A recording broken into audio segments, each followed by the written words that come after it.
కేసీఆర్ కు మళ్లీ నోటీసులు ఇచ్చింది సిట్. ఫోన్ ట్యాపింగ్ కేసులో ఫిబ్రవరి 1న విచారిస్తామని చెప్పింది. ఆ రోజు అందుబాటులో ఉండాలని సిట్ నోటీసులో పేర్కొంది.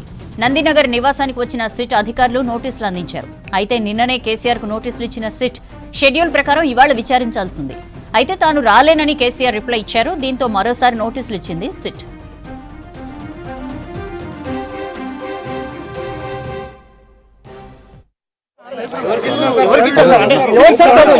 నోటీస్ తీసుకున్న వ్యక్తి ఎవరు? నోటీస్ తీసుకున్నటువంటి వ్యక్తి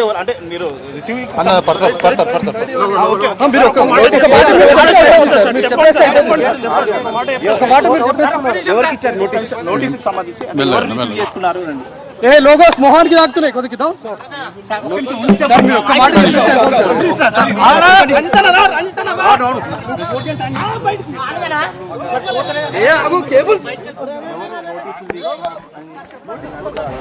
ఎవరికి ఇచ్చారు సార్? తను ఎవరు? నోటీస్ ఒక్క నిమిషం అన్న, వైర్ పడిపోతాం మనం అందరం అవుతాం అన్న, ప్లీజ్ ప్లీజ్.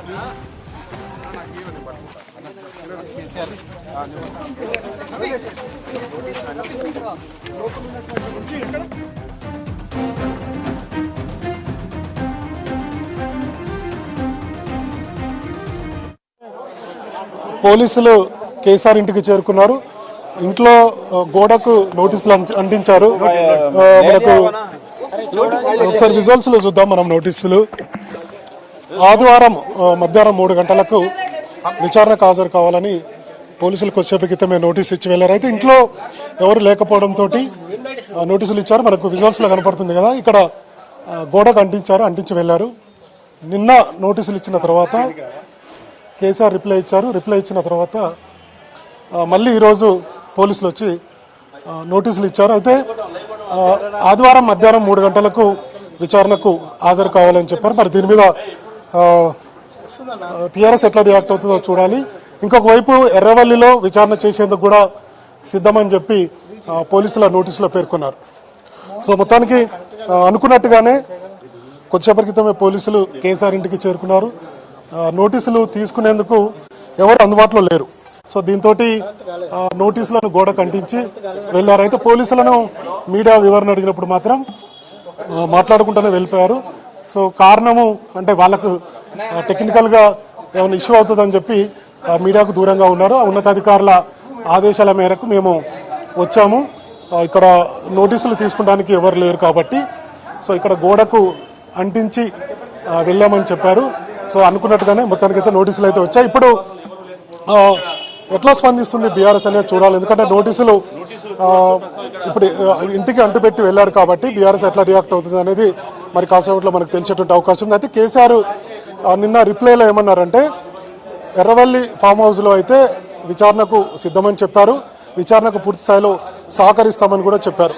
కాబట్టి ఇప్పుడు పోలీసులు అంటే కేసీఆర్ ఏదైతే రిప్లైలో లేఖలో రాశారో బంజారాహిల్స్ ఏసీబీకి, జూబ్లీహిల్స్ ఏసీబీకి, సో దానికి సంబంధించినట్టుగానే యథావిధిగానే పోలీసులు నోటీసులో కూడా కొన్ని అంశాలు పేర్కొన్నారు. అందులో ఏంటంటే మీకు వీలైనటువంటి మీరు ఏదైతే ప్లేస్ చెప్పారో ఆ ప్లేస్లో విచారణ చేసేందుకు సిద్ధమని చెప్పారు. కాబట్టి ఎర్రవల్లి ఫామ్ హౌస్లో కూడా విచారణకు సిద్ధమనేది నోటీసులో ఉంది. ఇంకొక వైపు దీని మీద మరి బీఆర్ఎస్ కోర్టుకు వెళ్తుందనేది చెప్తున్నారు. ఎందుకంటే ఇప్పటికే ఎలక్షన్లు ఉన్నాయి కాబట్టి ఎలక్షన్లలో మేము రాలేమని చెప్పి కేసీఆర్ రిప్లైలో ఇచ్చారు కాబట్టి మరి ఏమైనా కోర్టుకు వెళ్తుందో చూడాలి. సో దీని మీద ఇంకా రియాక్షన్ అయితే రాలేదు. కొద్దిసేపటి క్రితమే పోలీసులు ఇక్కడికి వచ్చి నోటీసు అంటించి వెళ్ళారు. కాబట్టి దీని మీద ఫర్దర్గా బీఆర్ఎస్ ఎట్లా రియాక్షన్ ఉంటుందనేది చూడాలి. సో ఫైనల్గా రెండోసారి కేసీఆర్కి అయితే నోటీస్ ఇచ్చారు. దీని మీద మరి బీఆర్ఎస్ నిర్ణయం ఎట్లుంటుంది అనేది మనకు మరి కాసేపట్లో తెలిసేటువంటి అవకాశం ఉంది. ఇప్పటికే హరీష్ రావుని విచారించారు, మరోవైపు కేటీఆర్ను విచారించారు. ఆ తర్వాత కేసీఆర్కి అత్యంత సన్నిహితుడైనటువంటి మాజీ ఎంపీ సంతోష్ కుమార్ను కూడా సిట్ విచారించింది. వాళ్ళు ఇచ్చినటువంటి సమాచారం మేరకు సో ఫైనల్గా కేసీఆర్ను కూడా విచారించాలని సిట్ నిర్ణయం అయితే తీసుకుంది. కాబట్టి అందులో భాగంగానే నోటీసులు ఇచ్చింది. సో ఆదివారం మధ్యాహ్నం కేసీఆర్ విచారణకు సిద్ధమని చెప్పి మనం సిద్ధంగా ఉన్నట్టుగా సిట్ సిద్ధంగా ఉన్నట్టుగా మనం అర్థం చేసుకోవచ్చు. కాబట్టి కేసీఆర్ ఎట్లా రియాక్ట్ అవుతారు, బీఆర్ఎస్ ఎట్లా రియాక్ట్ అవుతుంది అనేది మనకు కాసేపట్లో తెలిసేటువంటి అవకాశం అయితే ఉంది. Soujanya. Right Srinivas, thank you.